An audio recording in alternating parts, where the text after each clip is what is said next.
Hello दोस्तों, welcome back to new video. तो दोस्तों आज एक और सरकारी नौकरी से जुड़ी इंफॉर्मेशन हम आप लोगों के लिए लेकर आए हुए हैं। तो यह एक हिमाचल प्रदेश के अंदर बम्पर वैकेंसी निकलने वाली है।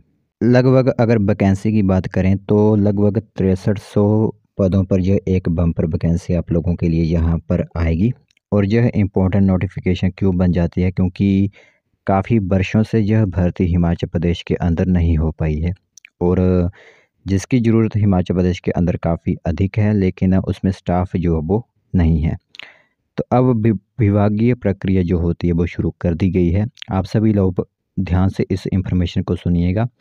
यह एक बम्पर वैकेंसी हिमाचल प्रदेश के युवाओं के लिए रहने वाली है और हज़ारों की तादाद में इसमें युवा आवेदन भी करेंगे। ठीक है, बाकी इसके लिए जो भी आरएनपी रूल्स हैं वो पहले ही बन चुके हैं, जो कि हमने आप लोगों को बता भी दिए हैं। अब सिर्फ एडवर्टाइजमेंट ही आप लोगों की जो होती है वो जारी की जाएगी। तो चलिए फिर बिना बस ज़ाये किए हुए जो भी इस वैकेंसी से जुड़ी नोटिफिकेशन हमारे पास पहुंची है वो हम आप लोगों को बताते हैं। तो दोस्तों देख सकते हो यहाँ पर जो भी खबर है वो आप सभी लोगों के मोबाइल स्क्रीन पर इस टाइम दिख रहा होगा और आप लोगों को पता चल गया होगा कि किस वैकेंसी के बारे में आज हम आप लोगों से बात कर रहे हैं। तो यह रहेगी आप लोगों की प्री प्राइमरी शिक्षक भर्ती, जिसे हम एनटीटी कहते हैं। ठीक है, नर्सरी टीचर ट्रेनिंग जो होती है आप लोगों की, उसमें आप लोगों के 6297 पद हिमाचल प्रदेश के अंदर भरे जाएंगे। जिसमें आप लोगों को बता दें कि विभागीय प्रक्रिया जो होती है वो शुरू कर दी गई है। जी हाँ दोस्तों, आप लोगों को पता है कि पहले कोर्ट में केस चला हुआ था कि कोई भी भर्ती हिमाचल प्रदेश के अंदर आउटसोर्स पर नहीं हो पाएगी, लेकिन सुप्रीम कोर्ट ने हाई कोर्ट के आदेशों पर ही यहाँ पर स्टे लगाया हुआ है, इसलिए ये भर्तियाँ अब शुरू हो सकती हैं। तो विभागीय प्रक्रिया जो होती है वो शुरू कर दी गई है। किस तरह की प्रक्रिया शुरू हुई है वो मैं आप लोगों को बताता हूँ। साथ ही साथ उच्च न्यायालय ने लगाई थी रोक, सुप्रीम कोर्ट से मिली थी राहत। शिक्षा मंत्री के निर्देश, भर्ती प्रक्रिया का पूरा फॉलोअप जो है वो किए गए।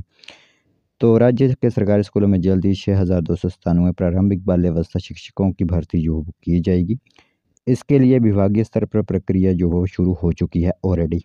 तो आउटसोर्स पर होने वाली भर्ती का जिम्मा राज्य सरकार के हिमाचल प्रदेश राज्य इलेक्ट्रॉनिक्स कॉरपोरेशन को जो है सौंप दिया गया है। बाकी प्रदेश उच्च न्यायालय ने भर्ती पर रोक लगाई थी और इस पर सरकार सर्वोच्च न्यायालय गई थी और सर्वोच्च न्यायालय ने इस रोक को हटा दिया था। अब शिक्षा विभाग में इस पर काम जो होता है वो शुरू ऑलरेडी कर दिया गया है।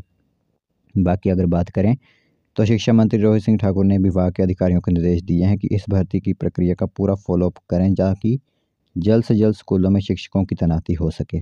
ठीक है, तो बाकी पिछले करीब 3 वर्ष से यह भर्ती प्रक्रिया लटकी हुई है, इसीलिए यह नोटिफिकेशन काफ़ी इंपॉर्टेंट बन जाती है उन युवाओं के लिए जो इसमें फॉर्म भरना चाहते हैं, जो काफ़ी वर्षों से एनटीटी का डिप्लोमा कर चुके हैं। तो पूर्व में जब भाजपा सरकार सत्ता में थी तब भी इसकी जो प्रक्रिया शुरू की गई थी, लेकिन योजना जो होती है वो सिरे नहीं चढ़ पाई थी। बाद में इलेक्शंस जो होते हैं वो आ गए थे। बाकी इसके लिए अगर बात करें तो 10,000 रुपये प्रतिमाह मानदेय का यहाँ पर एक जो है वो नियम बनाया गया है और जो सैलरी आप लोगों को मिलेगी वो भी सिर्फ 10 महीने की आप लोगों को दी जाएगी। जो भी 2 महीने का आप लोगों के पास यहाँ पर छुट्टियाँ होती हैं उसमें कोई भी वेतन आप लोगों को नहीं दिया जाएगा। बाकी इसमें कमीशन आदि काट कर 7,000 रुपये ही जो होते हैं बस हाथ में आप लोगों को मिलेंगे। ठीक है, तो 2 माह की छुट्टियाँ जो होती हैं उसमें कोई वेतन आप लोगों को नहीं दिया जाएगा।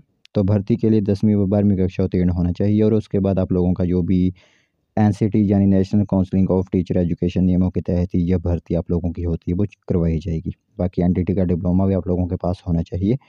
लिखा गया है प्रदेश में ज़्यादातर अभ्यर्थियों के पास एनटीटी का 1 साल का ही डिप्लोमा है, लेकिन सेंटर की जो स्कीम कहती है उसमें कहा गया है कि 2 साल वाले ही जो है वो इसमें होंगे। बाकी देखते हैं किस तरह की राहत इसमें दी जाती है। 21 से 45 वर्ष जो होती है वो इसमें आप लोगों को उम्र रखी होती है, उम्र सीमा जो होती है वो 21 से 45 वर्ष की होती है।